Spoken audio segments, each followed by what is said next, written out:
نحمدہ و نصلی علی رسولہ الکریم اعوذ باللہ من الشیطان الرجیم بسم اللہ الرحمن الرحیم رب اشرح لی صدری ویسر لی امری واحلل عقدۃ من لسانی یفقہوا قولی۔ پارہ نمبر 28 کا آغاز ہوتا ہے اور اس پارے کا آغاز سورہ مجادلہ سے ہوتا ہے۔ یہ مدنی صورت ہے، اس کی آیات 22 ہیں۔ اب ہم پہ در پہ مدنی صورتیں پڑھیں گے اور اس میں آنے والے احکامات پہ غور و فکر کریں گے انشاءاللہ۔ اس بارے کے میں ایک انتہائی اہم مسئلے کا ذکر کیا ہے جس کو زہار کہتے ہیں۔ جاہلیت کے زمانے میں اگر کوئی مرد اپنی بیوی کو ماں کہہ دیتا یا اس کی پشت کو اپنی ماں کی پشت کی طرح کہہ دیتا تو اس کی بیوی ہمیشہ کے لیے اس پر حرام ہو جاتی، گویا کہ ان کے درمیان طلاق واقع ہو جاتی۔ اور یہ مسئلہ اسلام آنے کے بعد بھی جاری اور ساری رہا، یہاں تک کہ سیدہ خولہ بنت ثعلبہ رضی اللہ عنہا کے ساتھ یہ مسئلہ ہوا کہ ان کے شوہر نے ان کو اپنی ماں کہہ دیا۔ وہ نبی صلی اللہ علیہ وسلم پر شکایت کے لیے آئیں کہ میں بوڑھی ہو چکی ہوں، میرے بچے ہیں اور اس وقت میرے شوہر نے مجھے اس طرح سے کر دیا تو میں کیا کروں؟ نبی صلی اللہ علیہ وسلم کیونکہ اپنے طور پر تو کچھ نہیں کہتے تھے، انہوں نے کہا کہ میں پروردگار کے حکم بغیر کچھ نہیں کر سکتا۔ پھر سیدہ خولہ نے اللہ تعالیٰ کی بارگاہ میں التجا کی اور پھر اللہ رب العالمین نے یہ سورہ مجادلہ کی پہلی آیات نازل کی اور اس میں یہ بتا دیا گیا کہ اگر کوئی شخص اپنی بیوی کو ماں کہے تو ایسی صورت میں وہ 60 مساکین کو کھانا کھلائے یا 60 دن متواتر روزے رکھے تو پھر اس جرم کا کفارہ ہو جائے گا اور اس کی بیوی اس کے لیے دوبارہ حلال ہو جائے گی۔ گویا زہار کی اس بد رسم کو اور جاہلیت کی اس رسم کو اس میں ختم کیا گیا۔ پھر اس بارے میں اللہ تعالیٰ نے اس امر کی بھی سختی سے تلقین کی کہ اگر کوئی شخص نبی صلی اللہ علیہ وسلم کی موجودگی میں سرگوشی کر رہا ہو تو یہ بہت بڑا جرم ہے، نبی صلی اللہ علیہ وسلم کے ادب کے خلاف ہے، تو اسے چاہیے کہ وہ کچھ صدقہ دے۔ لیکن یہ بہت ہی تھوڑی دیر کے لیے حکم آیا تھا اور بعد میں پھر اس حکم کو منسوخ کر دیا گیا تھا، لیکن اہل ایمان کو یہ مشورہ دیا گیا اور انہیں منع کیا گیا کہ نبی صلی اللہ علیہ وسلم کی موجودگی میں سرگوشیاں نہ کریں، یعنی نجوہ سے منع کیا۔ نجوہ اصل میں خفیہ پروپیگنڈا بھی ہے اور منافقین اس کا فائدہ اٹھاتے تھے، وہ مسلمانوں کے خلاف غلط قسم کے پروپیگنڈاز کیا کرتے تھے، یہودی بھی ان کے ساتھ شامل ہوتے تھے جس سے اسلامی معاشرے کی جڑوں کو وہ کھوکھلی کرنے کی کوشش کرتے تھے۔ اور اسی وجہ سے اللہ رب العالمین نے یہ بھی بتایا اور انسان کو یہ سمجھ دی کہ اگر کوئی دو بندے آپس میں کوئی بات کر بھی رہے ہوں تو یہ یاد رکھیں کہ تیسرا ان کے ساتھ اللہ ہوتا ہے، اگر 4 بندے ہوں تو 5واں اللہ ہوتا ہے۔ یعنی وہ بار بار طریقے سے اللہ نے یہ سمجھایا کہ انسان کہیں بھی اکیلا نہیں ہے، اگر وہ کوئی غلط بات کر بھی رہا ہے تو اللہ رب العالمین کے علم میں ہے اور اس حساب سے اس کی وہ سرزنش بھی کر سکتا ہے۔ پھر اللہ تعالیٰ نے محبت اور نفرت کا معیار بتایا کہ اللہ تعالیٰ سے محبت کرنے والا کوئی شخص ایسا نہیں ہے جس کے دل میں اللہ تعالیٰ کے دشمن کے بارے میں محبت ہو، اور جس کے دل میں اللہ تعالیٰ کے لیے محبت ہو ہمیشہ اللہ تعالیٰ کے دشمنوں سے نفرت کرے گا۔ یعنی وہ لوگ جو اللہ سے نفرت کرتے ہیں ان کے ساتھ ہمیں بھی محبت نہیں رکھنی چاہیے، چاہے وہ قریبی عزیز ہی کیوں نہ ہوں۔ اور اس میں اللہ تعالیٰ نے حزب اللہ اور حزب الشیطان کا مقابلہ کر کے بتایا کہ حزب اللہ جو ہے وہ غالب رہیں گے، وہ جو اللہ کا ساتھ دینے والا گروپ ہے وہی غالب رہے گا، اور حزب الشیطان جو شیطان کے پیچھے چلنے والے لوگ ہیں وہ ناکام رہیں گے۔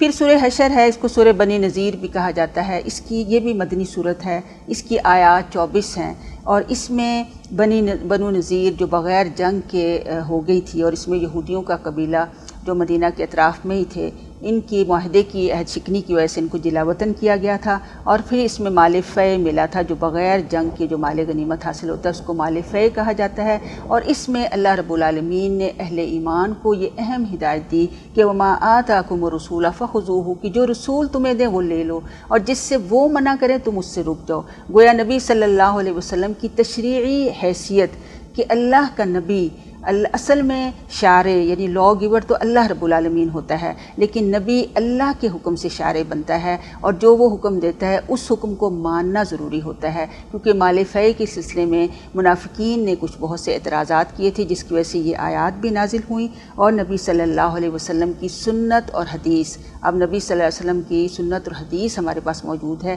اس سے آگے قدم بڑھانا یا اس میں کوئی اعتراضات کرنے کی کوئی گنجائش جو ہے وہ موجود نہیں ہے۔ پھر اللہ تعالیٰ نے مومنوں کے 3 گروہوں کا بھی ذکر کیا کہ ایک گروہ مہاجرین ہے جنہوں نے اللہ کی رضا کے لیے اپنا گھر بار چھوڑا، دوسرا گروہ انصاری صحابہ کا ہے جو مہاجرین کی مدد پر کمر بستہ رہے، اور تیسرا گروپ ان لوگوں کا ہے جو انصار اور مہاجرین کے بعد آئے لیکن وہ دعا کرتے رہے کہ ربنا اغفر لنا ولاخواننا الذین سبقونا بالایمان، کہ اے اللہ ہمارے پروردگار تو ہمیں بھی معاف کر دے اور ان لوگوں کو بھی جنہوں نے ہم سے پہلے ایمان لیا ان کو معاف کر دے۔ وَلَا تَجْعَلْ فِي قُلُوبِنَا غِلًّا لِّلَّذِينَ آمَنُوا، اور ہمارے دلوں میں اہل ایمان کے لیے کوئی کینہ یا پوشیدہ جو دشمنی جو ہے وہ نہ رکھ۔ ربنا انک رؤوف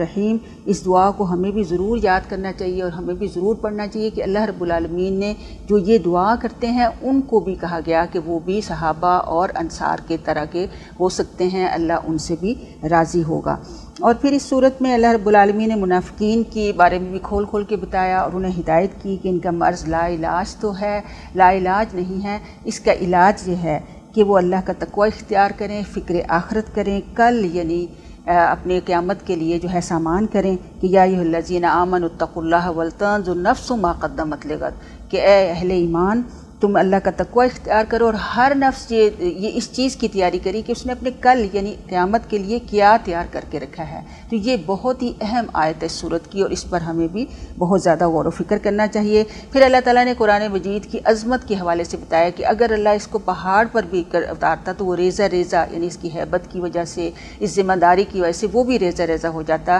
لیکن وہ منافقین جو صحیح طور پر اس پر ایمان نہیں لاتے، وہ یہودی، ان کے دل اتنے سخت ہیں، پتھر سے بھی زیادہ سخت ہیں کہ ان پر اس قرآن کا اثر نہیں ہوتا، اس پر وہ صحیح طور پر ایمان نہیں لاتے ہیں، حالانکہ پہاڑوں کو پگھلا دینے کی تاثیر تو اس قرآن میں موجود ہے۔ اپنے دلوں کا جائزہ لیتے جائیں کہ کیا قرآن ہمارے دلوں پر اثر کرتا ہے، کیا ہمارے دل میں بھی اس پر عمل کرنے کی توفیق پیدا ہوتی ہے کہ نہیں، یا ہمارا کوئی جذبہ ایسا پیدا ہوتا ہے کہ نہیں، ورنہ ہمیں اس کے لیے فکر کرنی چاہیے۔ پھر آخری 3 آیات میں منافقین کو یعنی وہ جو صحیح ایمان نہیں لاتے، اللہ کے اسماء الحسنی کے ذریعے اس کی صفات سے آگاہ کیا گیا ہے تاکہ انسان ہر طرح کی منافقت سے بچ کر خالص اللہ کا بندہ بن جائے اور کامیاب ہو جائے۔ اللہ ہمیں ان لوگوں میں شامل کرے۔ پھر سورہ ممتحنہ ہے، یہ بھی مدنی صورت ہے، یہ 13 اس کی آیات ہیں۔ اس میں اللہ رب العالمین نے ابراہیم علیہ السلام اور ان کی قوم کے اعلیٰ اوصاف کا بھی ذکر کیا کہ انہوں نے مشرکوں سے مخاطب ہو کر کہا تھا کہ ہم تم سے برات کا اظہار کرتے ہیں اور تمہارے معبودوں سے بھی برات کا اظہار کرتے ہیں، یعنی ان کی قوم سے مراد یہ کہ جو ان کے ساتھ لوگ تھے اور بہت کم ان کے بھتیجے اور ان کی بیوی۔ پھر انہوں نے یہ بھی کہا کہ ہمارے اور تمہارے درمیان ہمیشہ کی نفرت و دشمنی ہے، اس لیے جب تک کہ تم توحید پر ایمان لا کر خالص اللہ کے نہیں ہو جاتے۔ پھر اس میں اللہ رب العالمین نے یہ بھی بتایا کہ وہ کافر جو مسلمانوں کے ساتھ اچھا سلوک کرتے ہیں اور ان کے خلاف سازشیں نہیں کرتے ہیں، ان کے ساتھ اچھا سلوک کرنا چاہیے، اور جو کافر مسلمانوں کے خلاف ہوتے ہیں، سازشیں کرتے ہیں، ان کے ساتھ سختی والا معاملہ کرنا چاہیے۔ اس صورت میں اللہ تعالیٰ نے مسلمان عورتوں کے نکاح کو کافر مردوں کے ساتھ ناجائز قرار دیا اور یہ بھی بتایا کہ اگر کوئی کافر عورت ہجرت کر کے اہل ایمان کے پاس آ جائے تو پہلے تو اس کے ایمان کی جانچ کرنی چاہیے کہ آیا وہ سچی ایمان لے کر بھی آئی ہے کہ نہیں، پھر اہل ایمان کو حق مہر ادا کرنے کی صورت میں اس عورت کے ساتھ نکاح کرنے کی اجازت بھی دی اور اس کو اسلامی ریاست میں رہنے کی اور اس کی شہریت دینے کی اجازت بھی دی گئی۔ اس صورت میں اللہ تعالیٰ نے یہ بھی ذکر کیا کہ اگر کافر عورت مسلمان ہونے کے لیے آئے تو پھر اس سے بیعت لینی چاہیے، اور بیعت کی شرائط بتائی گئی کہ سب سے پہلی چیز تو یہ کہ وہ شرک نہیں کریں گی، اپنی اولاد کو قتل نہیں کریں گی، چوری نہیں کریں گی، بدکاری نہیں کریں گی، کسی پر جھوٹی تہمت نہیں لگائیں گی، اور نیکی کے کاموں میں اللہ کی نافرمانی نہیں کریں گی۔ اگر وہ اس بات پر بیعت کر لیں تو پھر وہ دائرہ اسلام میں داخل ہو سکتی ہیں، اور پھر نبی صلی اللہ علیہ وسلم کو حکم بھی دیا گیا کہ ان کے لیے بخشش کی دعائیں مانگنی چاہیے۔ پھر سورہ صف شروع ہوتی ہے، یہ بھی مدنی صورت ہے اور یہ اس کی آیات 14 ہیں۔ اس کا مرکزی مضمون پہ ذرا غور و فکر کریں تو اس پوری صورت کی سمجھ آ جاتی ہے۔ اللہ تعالیٰ فرماتا ہے کہ کونوا انصار اللہ، کہ تم اللہ کے مددگار بن جاؤ۔ تو اللہ کے مددگار کیا؟ اللہ کے دین کا مددگار، اللہ کے دین کو نافذ کرنے، اس کو غالب کرنے کے لیے اللہ کی مدد اور نصرت کرنی، اور اس کے ساتھ ساتھ اللہ تعالیٰ یہ ہم سے مطالبہ کرتا ہے کہ اپنی مال اور جان کا جہاد کرو گے تو دنیا پر غالب آ جاؤ گے۔ اللہ تعالیٰ نے اس امر یہ بھی بتایا کہ جناب عیسیٰ علیہ السلام نے رسول اللہ صلی اللہ علیہ وسلم کی آمد کی بشارت بھی دی تھی اور کہا تھا کہ میرے بعد ایک رسول آئے گا جس کا نام احمد ہوگا۔ نبی صلی اللہ علیہ وسلم لیکن جب ان ساری نشانیوں کے ساتھ آئے تو لوگوں نے ان کو جھٹلا دیا۔ اور پھر ایک اس صورت میں اللہ تعالیٰ نے یہ بھی ارشاد فرمایا کہ اللہ تعالیٰ نے نبی صلی اللہ علیہ وسلم کو ہدایت اور دین حق دے کر مبعوث کیا ہے تاکہ دین اسلام کو باقی تمام ادیان پر غالب کیا جا سکے۔ اور یہ ہم پچھلی صورتوں میں اور سورہ بقرہ میں بھی ہم پڑھ چکے ہیں، اور مسلمانوں کو بشارت دی گئی کہ اللہ تعالیٰ اس نور کو مکمل کر کے رہیں گے۔ واللہ متم نورہ ولو کرہ الکافرون ولو کرہ المشرکون۔